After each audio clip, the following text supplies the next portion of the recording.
The guy stumbled home drunk, skillfully pulled the key from under the flower pot. After a quick wash, he collapsed into bed. But not long after he drifted off, the door opened again. A stunning girl entered the room, seeing the alarm clock that seemed tampered with, and mysterious water stains on the toilet seat. Though puzzled, she'd just gone through a breakup. She had no energy to dwell on the matter, dragging her weary body to the bedside.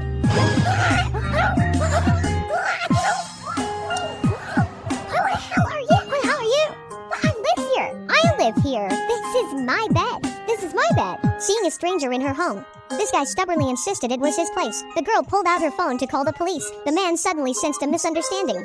Trying to stop her while dressing, he lost his footing and tumbled off the bed. When the woman mentioned this was Weiwu's place, he instantly understood. Surely her friend had given the driver the wrong address, or the driver had misheard it. Coincidentally, they both kept keys hidden in flower pots. After explaining it was a misunderstanding, the woman hesitantly put down the phone and told him to wait where he was. She went to fetch a towel to clean his scrapes. Now the man studied her face intently. Not to be weird, but completely mad.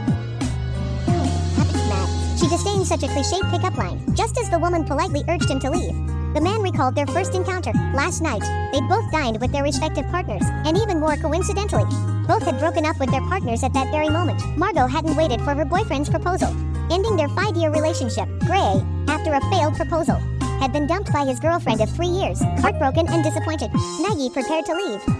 Thank you, Silver, but I don't work here. And you don't know.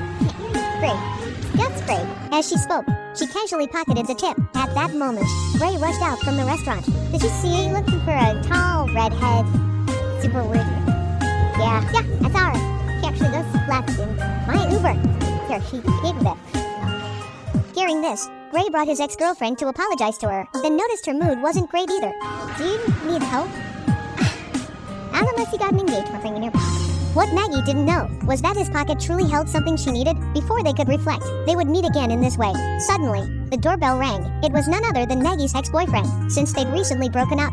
He still had many belongings left here. He'd come to retrieve his things. Just then, Gray accidentally tumbled down the stairs. Instead of confronting Gray, the man began attacking Maggie's character. He then strode straight toward Gray. Marge stepped in front of him just in time, not wanting her ex to know she'd been drowning her sorrows in alcohol.